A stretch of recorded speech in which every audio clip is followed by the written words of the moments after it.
Welcome back to YGC Speaks. We are on our fourth episode today.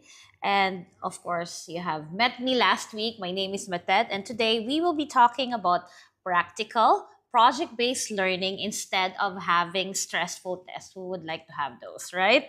So, joining us today, an innovative educator, entrepreneur, the managing director of Cosmo Group with over 45 years of industry experience. I'm so amazed.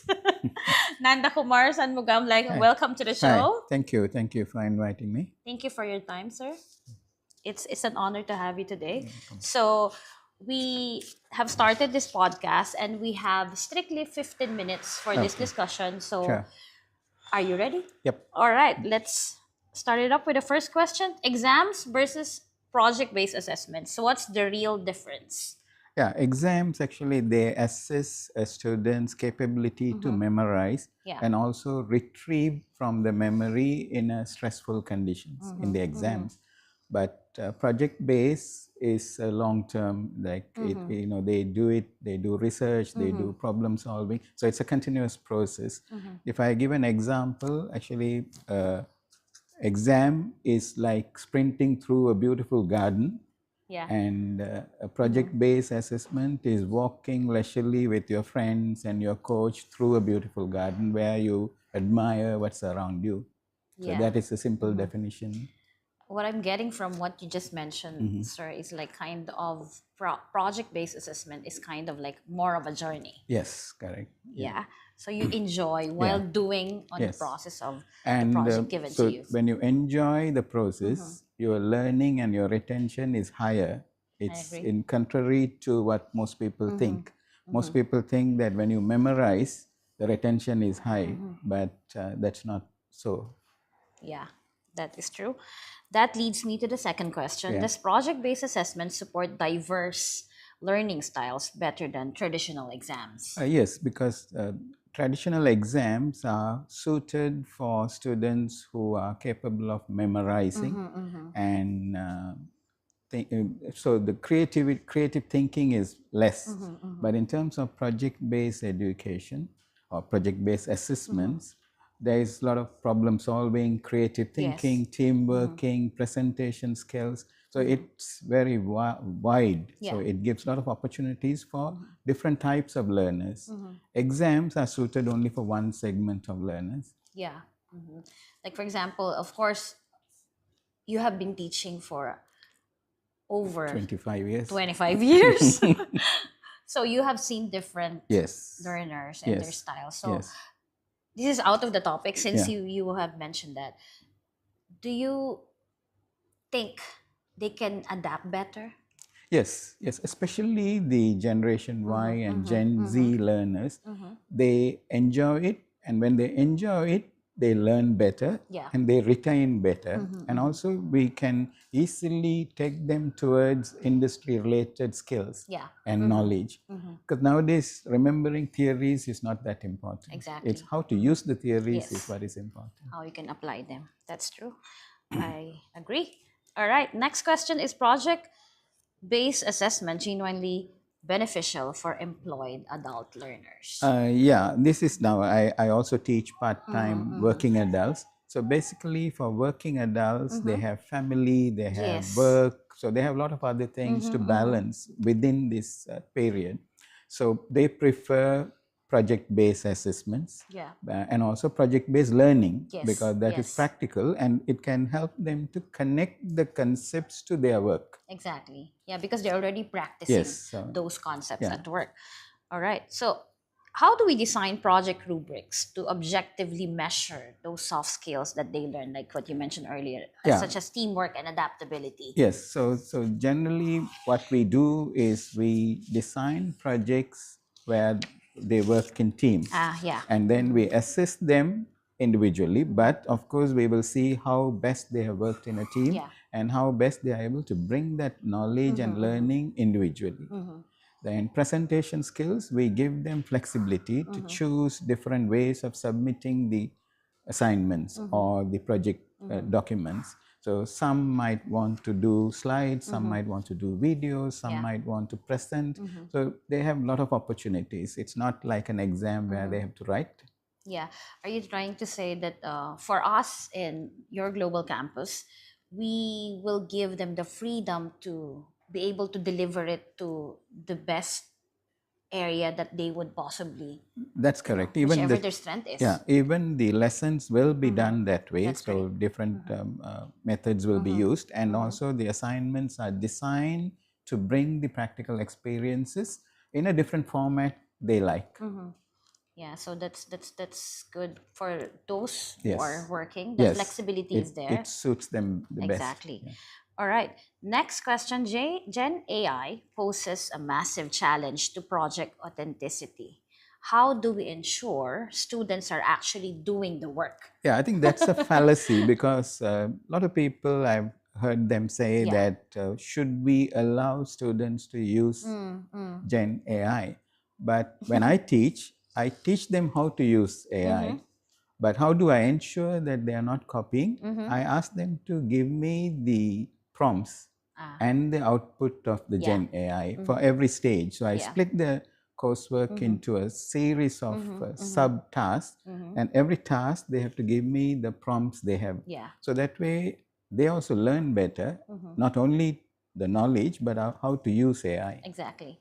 Yeah, because personally, if you don't know how to put the right prompt, it will give you a general answer. Yeah, actually, the danger with AI is if a student just puts the whole assignment and the criteria and says, write an assignment for me, that's the danger. Exactly. Because then it's worse than copying. Yes. So we have to, so as facilitators, we have to split it and assist them in a way that we can judge whether they have understood it. Yeah. So at your global campus, we make sure that we facilitate and we guide them how to use the tool. Yes. All right.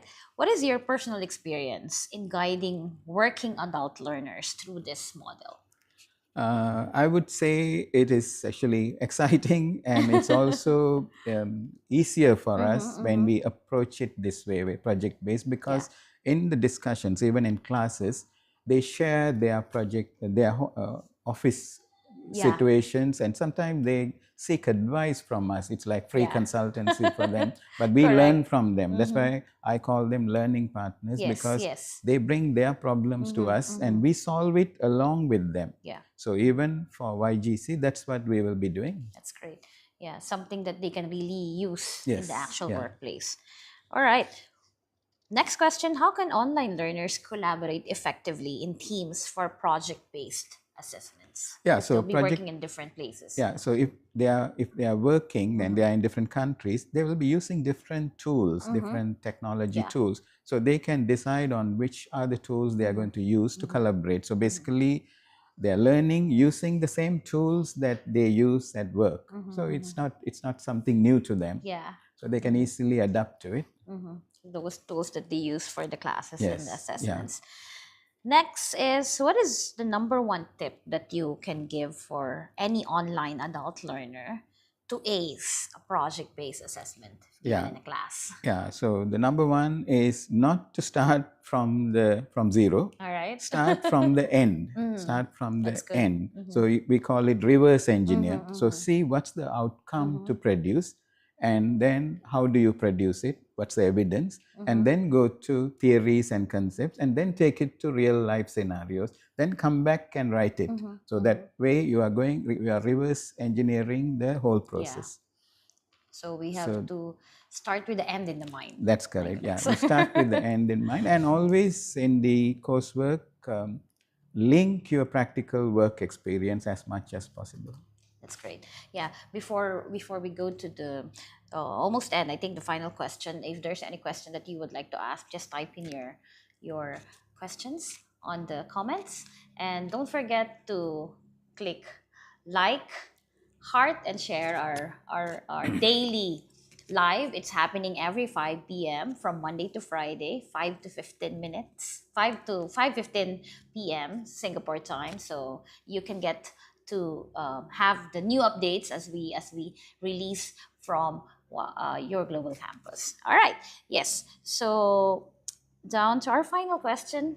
So, do you recommend 100% project-based assessment, in your opinion? Yes, actually, this is very controversial, but I will try to actually, especially for vocational college students, 100% project based is the best.